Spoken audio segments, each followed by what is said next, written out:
Welcome, Mr. Bill Goldberg, to the Cat's Corner. I Boy, am the Bill co-host, looking Big good, Shug, and Bill. look at the 2-time, 3-time, 4-time World Karate Champion, Ernest the Cat Miller. Welcome, welcome, sir. First of all, Goldberg, I want to thank you, man, for coming on this little bit of podcast and giving us your most valuable time and spending time with us here. Dude, it's an honor, Thank you, man. sir. You're my boy, dude. I'd do anything for you, Ernest. You know that. Always. Yeah, but now, well, I miss you, man. What have you been up to? Look behind me. All these freaking cars, man. I just actually I'm leaving in 2 days to go to Scottsdale for the Barrett Jackson auction, and I'm selling 2 of my cars. So that's kind of what I've been doing, man. Wanda takes care of the animals, I take care of the cars, and just chilling out and spending some time with the boy and trying to figure out what the hell his life is going to look like the next 4 years. Oh, we gonna get to that, but right now Absolutely. let's talk about your cars. We're Resite. Of course we offer all-inclusive site work. We're Resite. Of course we have a dynamic site crew. We're Resite. We have secure foundations. We're Resite. Of course we're good stewards. Resite redefines the way site work is done. Contact us at resite.com. It's re-site.com.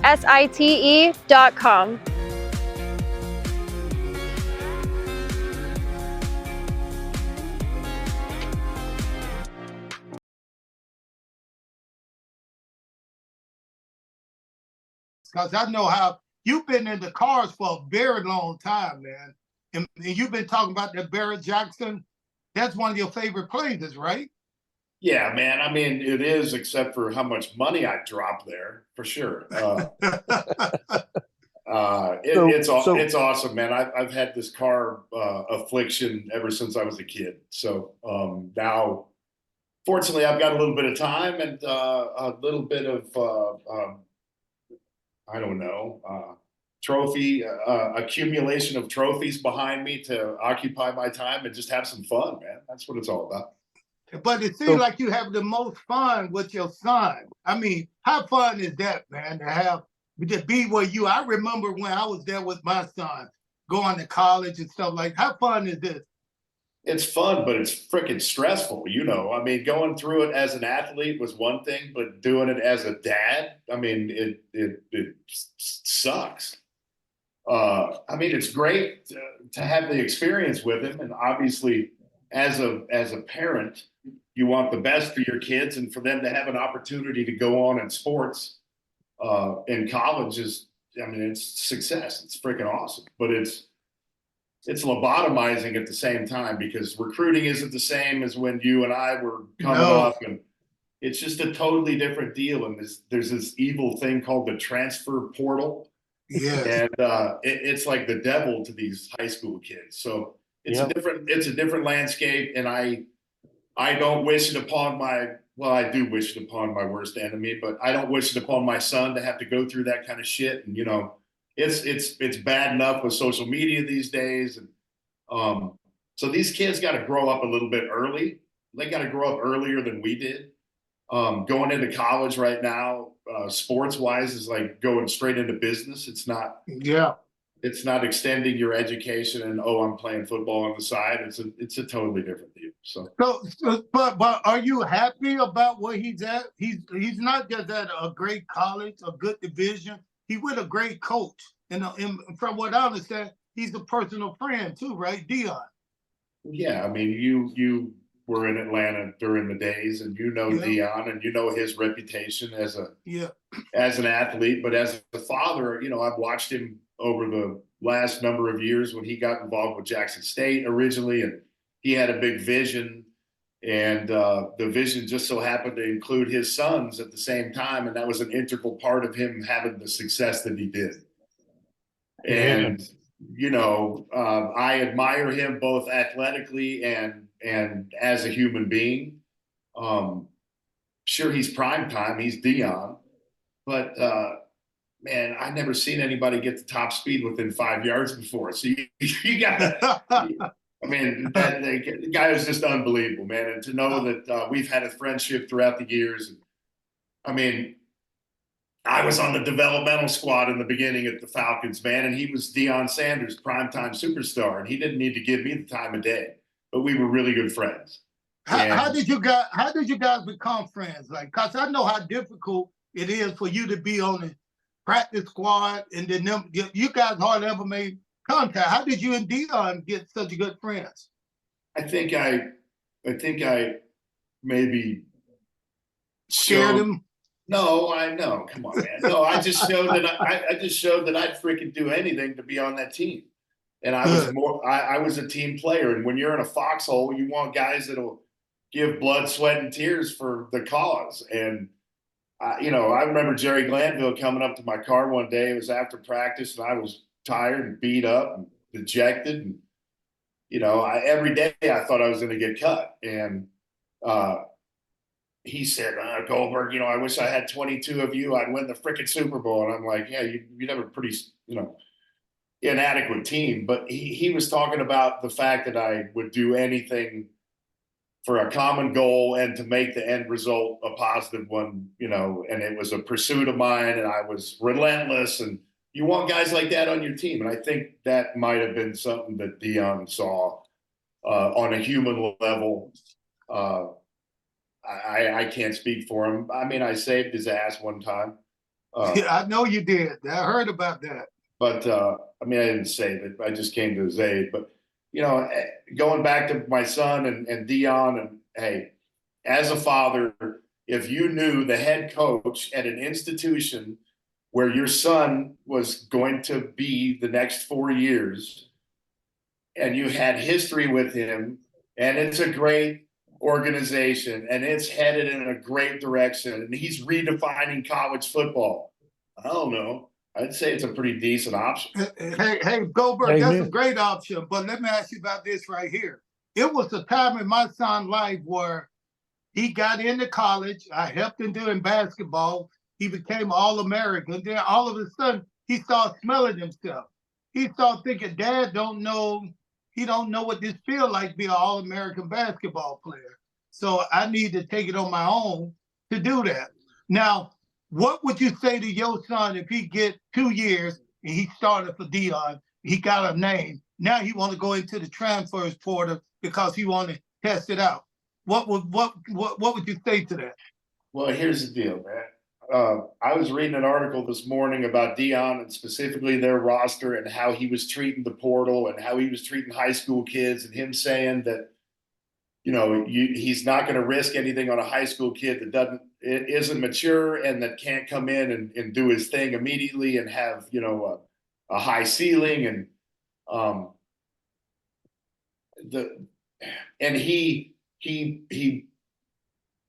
I heard this word called foundation players when we visited Alabama. And a foundation player for me, and I keep bringing it up because my son, through the explanation and the definitions that I've found, he's a foundation player. You're talking about a guy that appreciates the opportunity, that comes in, works his ass off, represents the program, and doesn't want to leave at the drop of a hat. Wow. And wants to stay there and wants to continue to build, as if they didn't have an option. That's how it used to be. You used to have kids that, just went to a school because of the school, and went to the school because of the coach, and went to the school because of the lineage and the history. Not anymore. Not the opportunity knocks every second adage anymore that these kids have, that, give me the biggest NIL and I'll figure out if that's the best fit for me. And it's great to be business-like early on, but I think you're still too young to be dictating your future like that. Well, what about this? What about this, Goldberg? Cam Newton's father was my roommate in college, so I know what he went through. Can you tell me just how much money Deion paid you guys to come there? No, that's funny.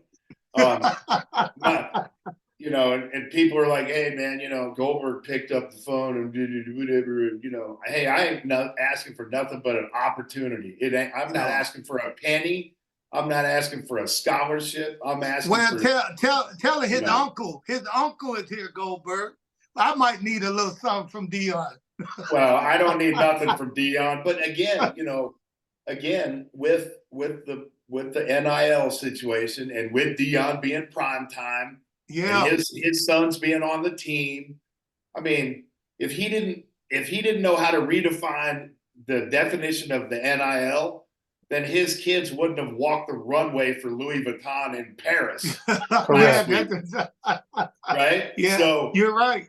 I can tell you that the ability for me to pick up the phone and call the local Dodge dealership in Boulder, Colorado, and hook my son up with myself and do a unilateral commercial for Goldberg and CU football and whatever the dealership is, you're crazy. So the opportunities are going to be there. So that's all he wants, and that's all I want for him is a good situation. And we've got family in the area. I mean, my brothers own restaurants in Denver and in Vail and in Aspen, and my nephews are 30 minutes from Boulder. So awesome.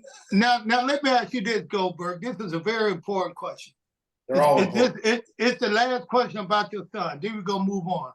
Now, in your son, do you see Goldberg, the Georgia Goldberg, UGA Goldberg, or do you see the NFL the way you was when you got into the NFL Goldberg? What would you pair your son in between of which one?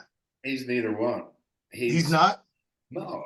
He's got signs of all of the above, but right now he's me in high school. Okay. That's a good question. He's developing into that Goldberg persona, but it's all his. It's a completely different one. And I'm trying to, the last thing you want to do as a father and as a parent is make your kids grow up too soon. Yeah. Right? Yeah. But in today's landscape, athletically, they have to grow up too soon to be able to compete on a D1 or D2 or even D3 level these days.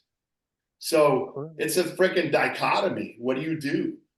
So I'm not trying to tap into him turning into Godzilla at the drop of a hat yet. But right? but that Goldberg is a brand now. You know that, and I know that. Goldberg is a brand. And he got that stapled all over him. People gonna expect a lot out of that young man. Yeah. No question. But they're not going to expect him to be. Initially, they'll expect him to be me. And to go back to your last question, what's going to happen when he gets too big for his britches and says that I don't know what the hell's going on? Well, he's already been through that. Oh yeah, Oh, I mean, 100%. No bullshit. Mm-hmm. He's already been through that. And it was basically this last 4 years of the only 4 years of his high school career, because the living under the Goldberg household and umbrella, you're expected to be different. And he wanted to be different on his own. He didn't want anything along the way, except for some guidance here and there. And I don't push, and I don't like to push things on someone, especially my son, when I don't want him to feel as though he's got to be pressured into being me, which he don't want to be. And I love that, because he'll be better than me. He will just take pieces of me, which are born in him, right, and he'll develop them. But is he me at any part of my career, whether it be football or wrestling wise? No, but he's got signs of being able to develop into someone that has the characteristics of a dude who will fricking kiss your baby and then turn around and chop your fucking head off. Good. I got a question. Does he play the same position you played? Is he a defensive tackle? No, he's got a lot more athletic ability than I did at that age. He's played middle linebacker. He's a rush end too. I mean, they'll put him on the end, sometimes outside linebacker just to rush quarterback. But yeah, he's like a Micah Parsons, so to speak. That type of hybrid linebacker. That's about a tenth of what he's done. But the All-Star game, they put him there more, and he's very good at that position. But size is going to dictate probably where he goes, where he lands. Right. I mean, the kid's a solid 220 right now, and he did 225 on the bench 17 times. I mean, God, dog, Goldberg. exactly. That's a So 17 already. yeah. So like When I tried out for the Falcon, Goldberg, I only did it 13 times. I was a senior. I know. That's what I'm saying. So you compare that, but then you compare the size of all these kids and how they've progressed throughout the years. And I mean, this kid works his ass off. All he's got to do is get in a great program, which Dion has, and I think the sky's the limit. But hey, my son-in-law is from there. He played at Yale, tight end at Yale. Him and my daughter been married now 3 years. He played tight end at Yale. He was supposed to go to CU because all his family went to CU. He played at Yale, and then he played 6 years with Atlanta Falcons, tight end. And now he's out in the finance world. But you know, him and I talk about Dion and what he bringing to the whole city. You know, he's bringing money, he bringing fans in, and he bringing in people like you. Cause I know, listen, Goldberg, you got to have a lot of fans on their football team too. A lot of the young guys know who you are. I hope so. You know, I mean, he's smart, man. He's using what Dion has learned throughout the years and applying it to modern day college football and turning it into something special. And to be a part of that would be awesome. And let's just also say my brother's oldest son was a walk-on there in 208. So I've been on that field. I've been part of that atmosphere, and it's a wonderful place, man. It's wonderful. It's a badass place. It's cool. Absolutely. Well, let me get to a few of these questions, man, before me and you can talk kids and football all day. You know, so we ain't gonna do that. Do you ever miss it though? Do you ever miss like the days when you was at UGA, and do you ever miss any time of the football days? Every single home game or every single game that my son played in high school, I was on the field. And I'm in the stance that he's in every play, pretty much. But when they run out on the field initially, they go through this big charger head, right? It's a blow up kind of gimmick, and it shoots smoke out the nose, ironically. And so I'm part of that group, part of the father group that would transport. I didn't transport, I just helped every once in a while. But we were in charge of the charger head, so that got me on the field. So I didn't have to, you know, finagle my way down on the field. So I already was there. But so his last home game, he has a teammate named Kieran, who's an offensive lineman. I think he's going to Army or Navy. Very capable kid. Kid's 6'3", 300 pounds, of 290, right? The kid can play, and he's got a mean streak. So I'm all fired up, and they're getting ready to go. You know, we're shooting the fire extinguishers on them as they, you know, as the whistle blows and they run out the charger head. So right before that happens, I grab Kieran and I headbutt him. Oh shit. Well, obviously, as a Charger parent, I'm not wearing a helmet, right? Kieran was. And Kieran's a big kid. And let's just say that like 2 days later, as I lost the feeling in my arm and I couldn't move, it took like 3 weeks for me to be able to move my neck. Wow. So to answer your freaking question, yeah, until I die, I'm going to want to be out there. But man, I don't recover like I used to. And headbutting dudes without helmets on. I did that at the Rams the last time I was there, like 10 years ago with my coach from the Falcons, ironically. But yeah, I'm not doing that shit. Now, this gonna lead us into some wrestling stuff. Do you remember the time me and you was in the locker room and your music hit and you were getting ready to go out to the ring and you turned and you did something? Then when you turned back around, you had blood coming down your head. And I was like, what the heck? Where did that come from? You said, I just headbutted the wall. He headbutted the wall, and he didn't know the wall was. Could you tell, what were you thinking about, man? What were you thinking about that moment? Nothing, except for why didn't I touch it first? You would have thought my martial arts days would have taught me better because, you know, as well as I do, when you walk in a gym, you always touch a bag before you kick it. Exactly.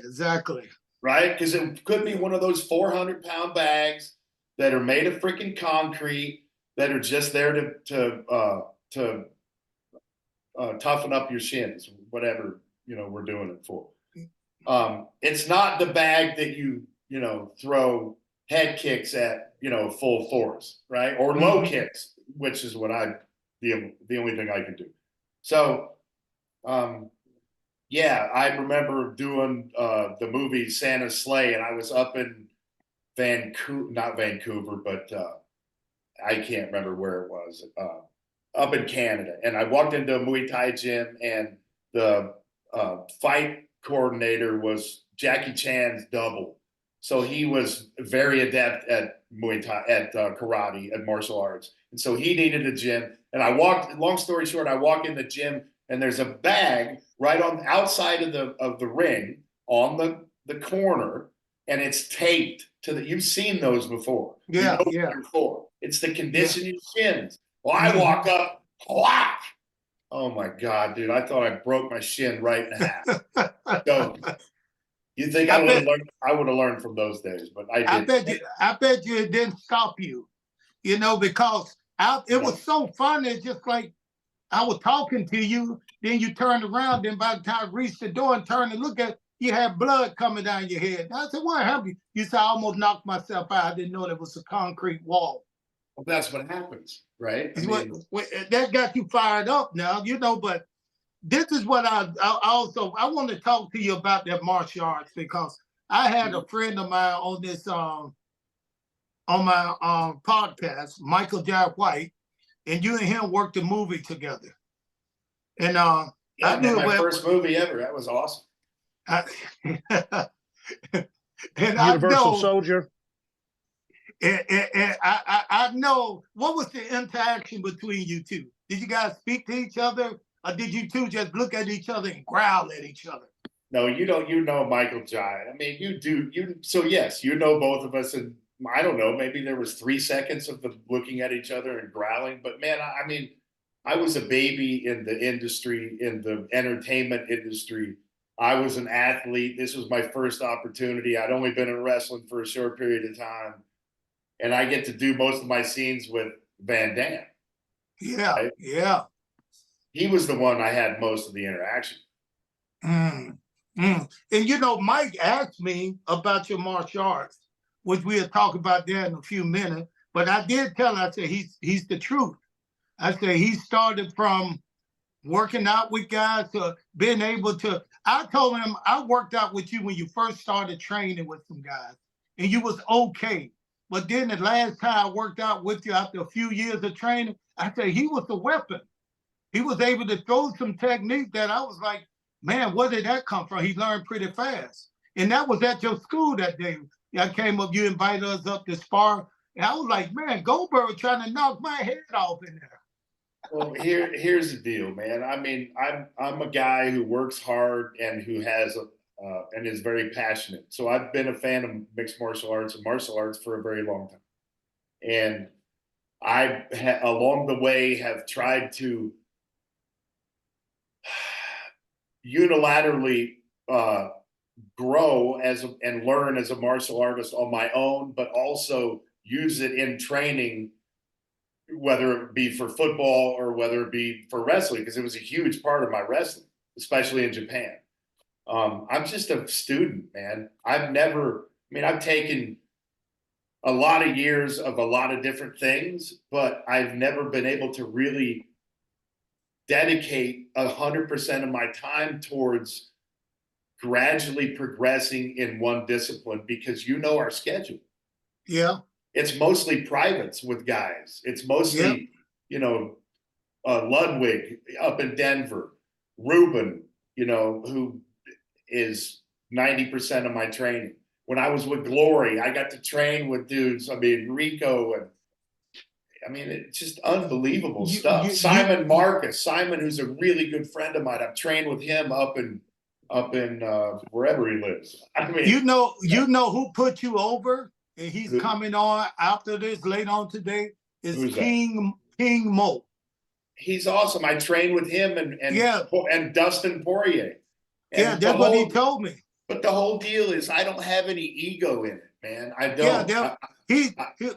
King Mo said, "Cat, this is one of the strongest guys I ever been in the ring with." I said, "Wait a minute. Do you know Goldberg? Do you know some of the fighters he knocked out and beat up?"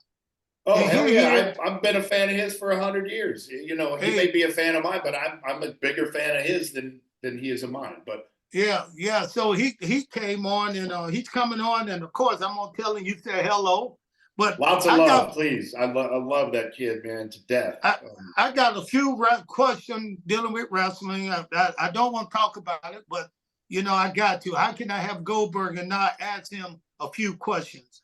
I knew it was coming. Okay, one is, how did you get started in professional wrestling? My accountant told me to get off my ass because I didn't make shit as a developmental squad player in the NFL. I mean, that's kind of at the end of the day what the true answer is. I couldn't play football anymore because of an injury, and my dream was dashed, and I didn't have a path. I didn't have a second plan. I didn't have, what you should have, a fallback. But I figured that I could put 100% of my focus towards whatever I chose to do, and I'd succeed.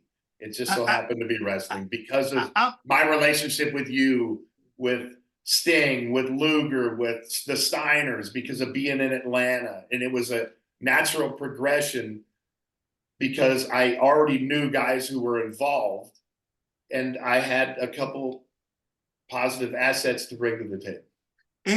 And you know what? Did you know you would make so much money from this business? Or did you just come in just because you needed a job now?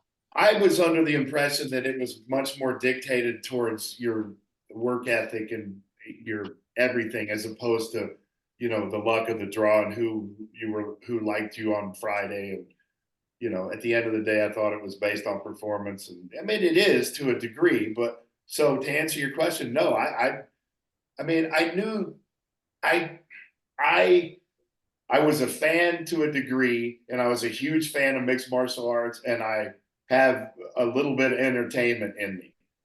So I always like building a car, like to think of what I would like to see, right? And so I'm like, okay, you got this, I don't know, 290-pound dude. He's got a shaved head. He doesn't say anything, and he just smashes guys. Well, I might want to watch that.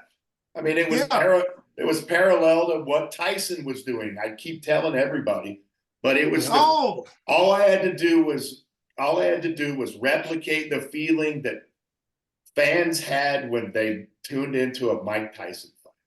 Period. That's all. Were you a fan as a kid? Were you a fan of the sport as a kid? Wrestling, absolutely. I watched Texas Championship Wrestling with my grandmother, but I wasn't a person. I wasn't a person that wanted to grow up and be one. Right. Okay. I always thought it was a character, and it was, part of entertainment. But my life is based on smashing people's faces for real, in a competitive atmosphere, which was football. And I looked at it totally different, and I didn't look at it as a goal of mine because I always thought it was more entertainment based. And so if I follow my athletic, dream and try to go out and compete whatever field it may be, but against another person or another team, that would give me fulfillment. So now, who was the first person that thought you've got it and we could strap a rocket to his ass and take WCW into another stratosphere? Who was the first person? Probably Dallas, because I'd see Dallas out at, most of the establishments when I was playing with the Falcons. I mean, with Georgia, right? Okay, so it went all the way back to that. He said, before you even got with Sergeant Buddy Lee, he said, you got it. I think you could be the guy. I don't know. He never said that, but he gave a recommendation, right? Okay. And then I met other guys, and then I befriended them throughout the years, whether it be at Georgia or whether it be at the Falcons, Right. because of, you know, the nightlife in Atlanta during those days. And Right. it was a natural progression. It made my decision easier for me to do what I did based upon familiarity. Again, I'll parallel it to what Gage is about to embark upon. He's got a little bit of familiarity at a place where he has no idea what the hell's going on. And it's all new to him. And he's away from his family. And, you know, there's some security in that. And so in my decision, I was very lucky to know people. I knew Sting. I went to a NASCAR race with Sting when WCW was sponsoring cars, and I wasn't even considering professional wrestling. And we were friends because I worked out at his gym, Sting and Lex's gym, Main Event Fitness. Right. So now let me ask you this, Goldberg. What kind of training? I know what you did during that time when you were wrestling. What kind of training did you do to keep you in that kind of shape? Did you do bench press, squats, or what was your workout routine? I'm a multi-joint movement guy, man. I don't like to do bodybuilding shit because it's not functional. I try to replicate movements in the ring with resistance. And if there's a lift that can do that, I do that. If not, I'll do kettlebells or, you know, it's compound, complex movements, more Olympic style stuff. But I just like to be focused. And I mean, there's a lot more that goes into being in shape than being in the gym. You know, if I had the perfect scenario, you and me, anytime and every time we had a couple days off in between something, we could have got some rounds in. Because that's how I did cardio. I was telling somebody yesterday, I don't think I've ever done cardio in my entire life, except for I've never seen you. When it was forced. You remember you told me, I said, Goldberg, I run sprints on the weekend. You said, man, when I left the football field, I said, I'll never run another sprint in my life. And I have swore never that I seen did. you. Yeah. I swore that I would. I won't unless if somebody steals something from me and runs away, I'll shoot them. I ain't running after nobody anymore. My knees can't handle it. And guys like me, we're built to be fluid, right? So I do all my cardio as an active participation guy, right? I'm not a dude who's going to waste 45 minutes to 2 hours on an elliptical machine, you know, in front of a television, you know, doing this crap. I want something to take my mind off of what I'm doing cardio-wise. So I'd rather play racquetball or I'd rather spar, whether it's boxing or whether it's kickboxing. Kickboxing obviously is better for you cardio-wise, but then I'm not thinking about my cardio. I'm thinking about not getting hit, or I'm thinking about hitting somebody, right? So I'm concentrating on not my breathing, my technique is what I'm concentrating on. So it gets my mind completely away from. Well, you're not. I know you're not done in the ring yet, Goldberg. You ain't gonna trick me. I know you. There's something going on in that little head of yours, and I know sooner or later I'm gonna see you doing something. Cause too many fans out there want to see you. So please tell me right now that you got more in you. You got two more matches in you. I mean, I got more in me for sure, but is it worth the risk? You know, of a lot of different things. But you're never retired until you're dead in the business, unfortunately. Correct. Well, I read somewhere that you wanted a retirement match and was kind of promised one and didn't quite get that promise. If that's accurate.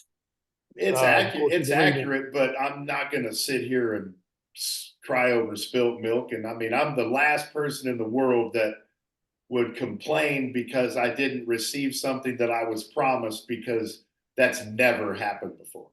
Promise? What you mean? So, not for me. It hasn't. You know, I'll walk.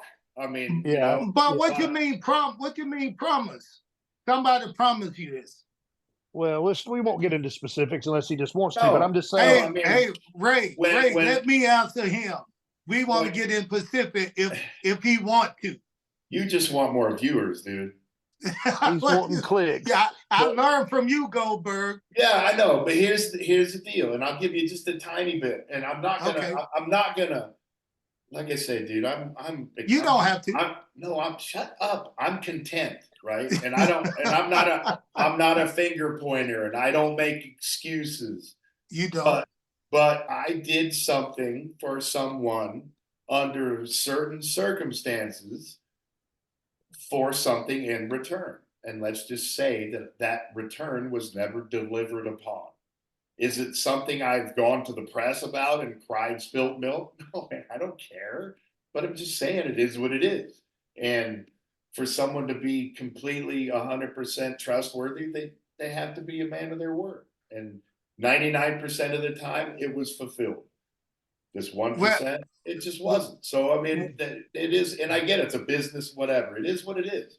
Who would you want out there? Who would you want out there if you had one guy to choose to beat down? Would it be me, the Cat, or would it be somebody else? No, it wouldn't. It'd be you for fun. It'd be you. No. I mean, seriously, when you talk about matches to end your career, I mean, it could be you, but there's different reasons. I mean, you have to get motivation to do something like that. For every opponent is a different motivation, right? For you and I, it'd be fun. It'd just be the fun of it. It'd be like me and Steiner going over to Japan all the time and flying on the same plane and then wrestling each other. Right? That was fun. I can't tell you what a wonderful experience. Yes, I can, because you were part of it. You were part of the three of us driving around all the time. You know how much fun we had together? Imagine you and me going to Japan and wrestling each other. That'd be awesome. Be great, yes. But if you had the pen and you're booking Goldberg's last match, when, where, and who? Oh man, I'm so far removed from even thinking about that. It's hard to give you an educated guess answer. Can I put it together for you, Goldberg? How about you and Ric Flair? How about you and Ric Flair? I love Rick. Are you trying to kill Rick? Him to die. I don't want him to die again. Are you trying to kill Rick? I don't have a lot left in me, but I got too much for Rick at this point. Yeah. It's got to be somebody out there. What that guy named? He wants you so bad. He love you. Don't even. He want to be you. I'm not gonna bring his name up. Don't even bring his name. And you know what? Please don't. I don't know about that. But please don't. Are you talking about the guy that's always hungry? Don't do it. Don't go any further. I'm not saying anything other than the don't fact even say that. Don't even say that. So here's why. I'm greatly appreciative of his passion. Period. But I'm not that guy. I work in different ways, Ernest. You know that. Look at that smile. Look at that evil look. I'm just not that guy. And I'm honored, and I get it, and I see the reasoning. But right now, I'm just not that guy, man. I mean, I'm not that guy. I don't call my name. I mean, whatever. But I'm just, at this point, I'm not that guy. It's not that I'm insulting him in any way, shape, or form. And, it's just, I'm not that guy right now. And you can read whatever you want into that. But I think, I don't know. We got a couple of fan questions here. If you could wrestle anyone from the past, who would it be and why? If you were both, able to do it, dead or living.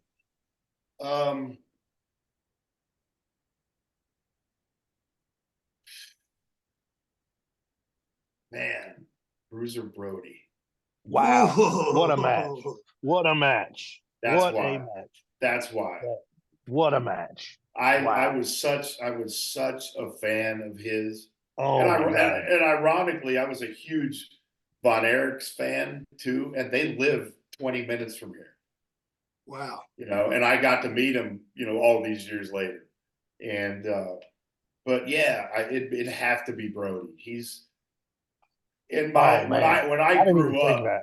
When I grew up, I idolized his work and was mesmerized by what he did in the ring more than any. I sat on the edge of my seat more for him than anyone. So did everybody else, especially when he was wielding that chain. Yeah, he was gnarly. All right, Well, last one for me.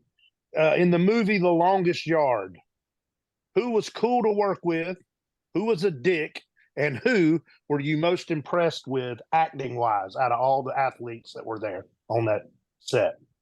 I'm not going to go into who was a dick, Okay.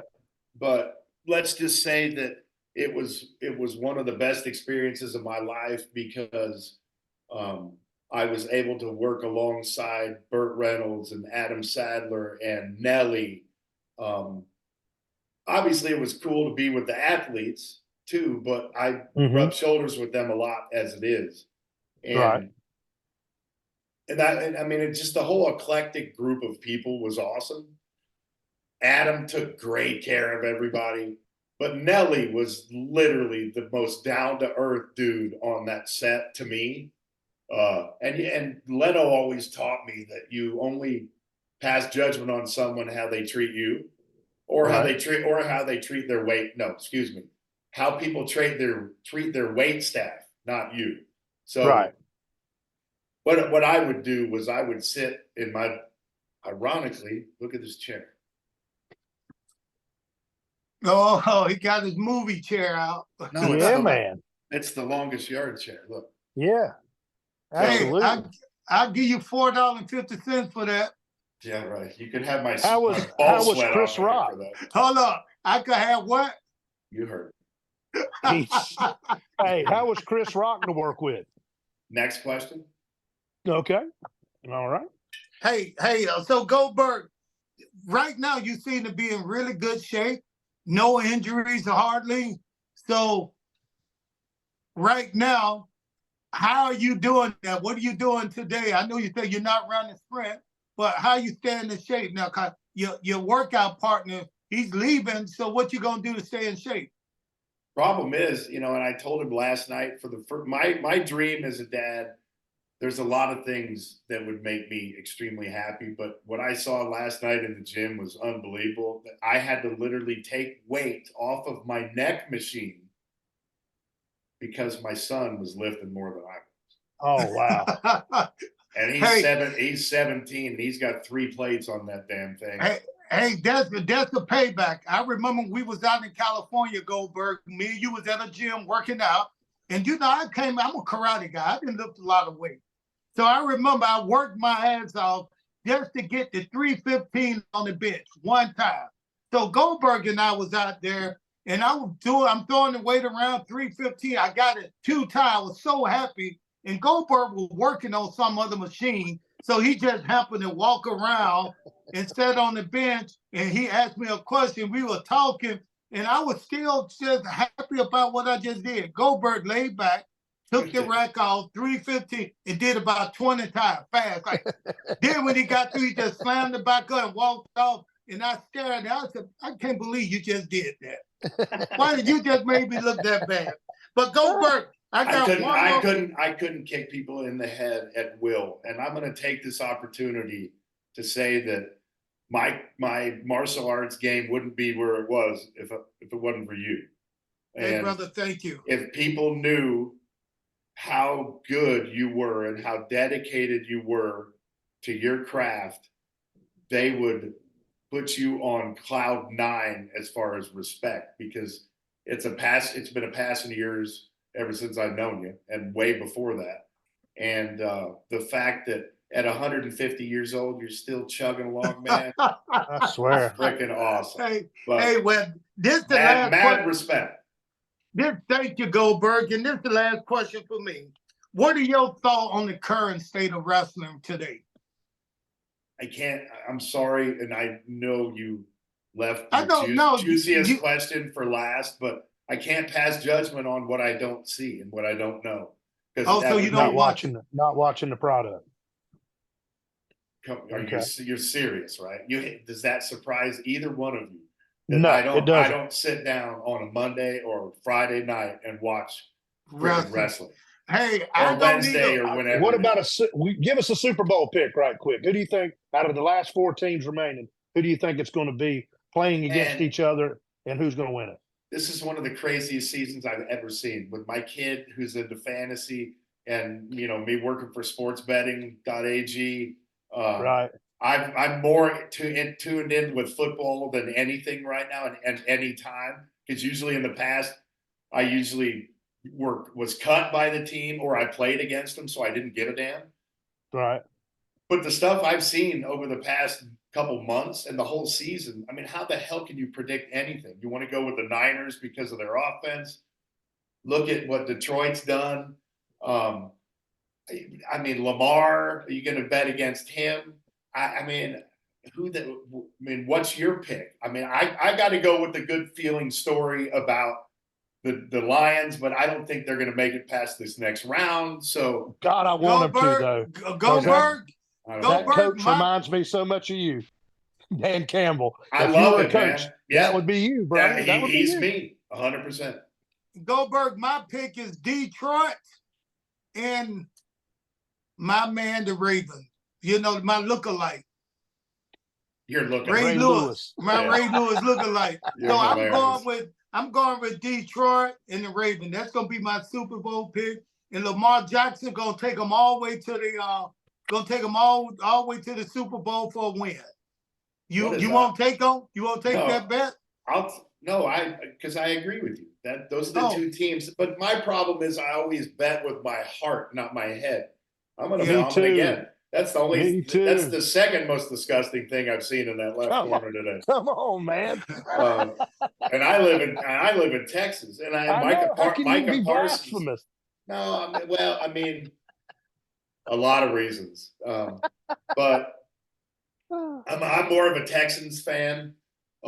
Me too. That's hard not to root for that kid. Hard not to root for that kid. Golly. My son and I talk about him all the time. He's a very good kid. Very good kid.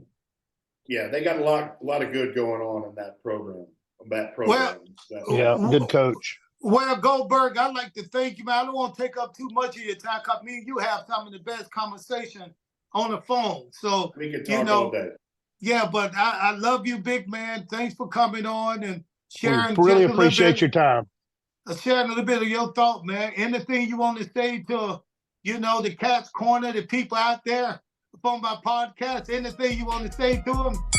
Yeah, man, if you're with the Forbes 500, then go to Scottsdale, Arizona on Saturday and bid on my 2 cars. Other than that, I don't really have anything on my mind. It's an honor and a privilege to be on with you, Cat. You guys, I wish you luck in what you're doing, and I'd do anything for you, Ernest. If people don't know it, then now they know it. But I love you like a brother, man, for sure. Hey, brother, listen, I appreciate having you on, Big Goldberg, and I'm gonna let you go now. Is that good? All right, brother. Take it easy. You got it, my brother. Be good. Bye-bye.